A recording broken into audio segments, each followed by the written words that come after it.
and now steps up to fight Israel Gonzalez and defend his WBC title. Jessie Rodriguez, for me, already, I believe, fighter of the year, and I think he's going to go on to be a big contender for that title and a huge name in the sport of boxing. The only goal that I'm focused on right now, September 17th, Israel Gonzalez. I'm going out there to make a statement and to solidify that I'm fighter of the year. And then after that, we can talk what's next, but September 17th is the main goal. Dante's Boxing Nation, what's going on, guys? So it looks like on April 8th this year, we are going to see the battle of the Bam Bams. For those of you guys who didn't know, Shakur Stevenson has the same nickname that Jessie Bam Bam Rodriguez has. Now, the reason a lot of you guys didn't know about this is because Shakur, he just recently started to use the name, or at least he just recently started to put it on his trunks, regardless of how long he's been personally using that nickname. So once again, Jessie Rodriguez and Shakur Stevenson, they're going to compete on April 8th when it comes to rival networks. Shakur fights on ESPN, and Jessie, he fights on DAZN. But this won't be the first time they've competed. Jessie Rodriguez has already 1-0 against Shakur Stevenson, at least on Old Media's scoreboard. Because last year in 2022, Shakur Stevenson, he said he deserved to be the fighter of the year. But instead, they gave the award to Jessie Bam Bam Rodriguez. And it's pretty ironic because not only did Shakur Stevenson deserve the award more than Rodriguez, but it was ESPN who gave the award to a DAZN fighter, Jessie Rodriguez, over the ESPN fighter, aka Bam Bam Shakur Stevenson. Now, the only reason why anyone even knows who Jessie Rodriguez is, because about a year ago, Shakur Stevenson, he gave Rodriguez a big endorsement. He went on his social media accounts talking about how special Jessie Bam Bam Rodriguez was. He said that he could see him beating NOA in the next 2 years. And shortly after that, Jessie Bam Bam Rodriguez, he struggled in a showcase type of fight where he was fighting on Canelo versus Golovkin's undercard. Rodriguez came close to almost losing the fight. And then after that, he moved down in weight to 112.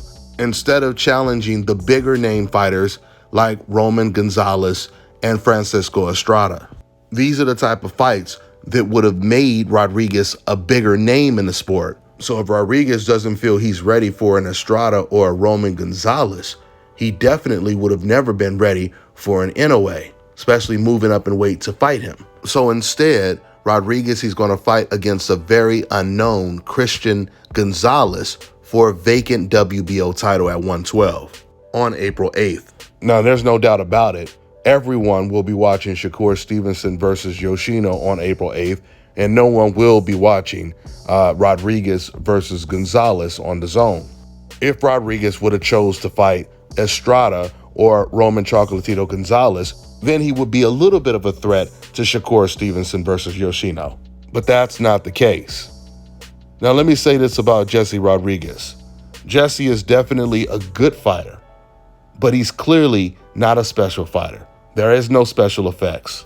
I made a video last year when Shakur Stevenson was praising this man Rodriguez, and every single thing I told Shakur Stevenson, it all came to fruition. I told Shakur that old media, they are going to start praising Bam Bam Rodriguez more than they praise him. And that is exactly what happened. They did it to a T. But after Rodriguez's performance on that Canelo Golovkin undercard, old media, they hardly even mention Gonzalez's name now. The one thing I can guarantee when it comes to Rodriguez is even old media will never try to put him on a pound-for-pound list. Shakur Stevenson gave him 15 minutes of fame, and that 15 minutes is up. That's all I got for now, guys. I'm on to the next one. I think a lot of people thought coming in this may be something of a showcase fight for you, but this was maybe a tougher one than people thought. It was a tough fight. I didn't expect that from Israel Gonzalez, but we knew he was game. I thought I was going to get him out of there, but he was very tough. In what ways did Israel Gonzalez surprise you? He was just very awkward, very tough, and he gave me a few body shots that I felt, but it's part of the sport.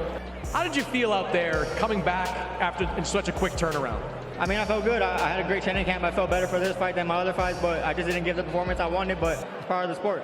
All right, now check this out, guys. If you're looking to repair eczema scars, burns and bruises, dark spots and blemishes, fever blisters, diabetic ulcers, this right here is the perfect product for you guys. It's called Elo Diki Face and Body Oil. Athletes and top-ranking boxers, they're also using it after training to reduce swelling, inflammation, and to ease the pain. So get yours today. Go to elodiki.com, like them on Facebook, and follow them on Instagram. Let me tell you guys about Issa Israel Law Firm. It is a full-service legal practice based in Denver, Colorado, an emerging hub for combat sports and high-altitude training. If you're a fighter inside or outside of the ring and you need a law firm you can trust to fight for you, visit thefighterfirm.com or email help@iilawfirm.com. Legal representation is usually limited to plaintiffs or defendants in Colorado, but iFirm can help anyone in the world with trademarking their business name, logos, and U.S. immigration issues. This brother has been my attorney for a while and helped guide me through all kinds of business and civil issues, so make sure you guys go to thefighterfirm.com.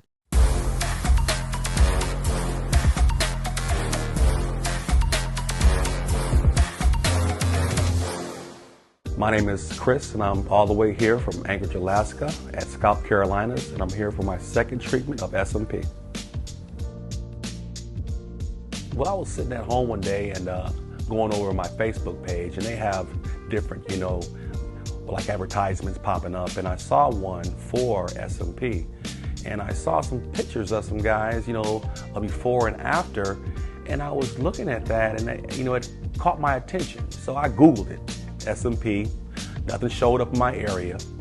So, I did a little more research, and all of a sudden, Scalp Carolinas popped up in the web browser.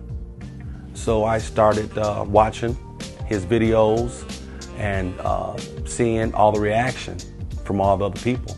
We talked on the phone, we made appointments and everything. I sent him pictures, and he looked at them, and I was like, "Can you fix this?" And, he pretty much said, "No problem." My first session, he made me feel extremely comfortable. It was almost like I was talking to family. He started, and during the whole treatment, we talked and, about our families and our life, and, and things that he does and things that I do. And before I know it, the first session was over. When you see someone doing something that they love, as much as I see Enoch Glover love what he does, it shows in his work. I wouldn't point anyone in any other direction but here to North Carolina, Scalp Carolinas, to get this done.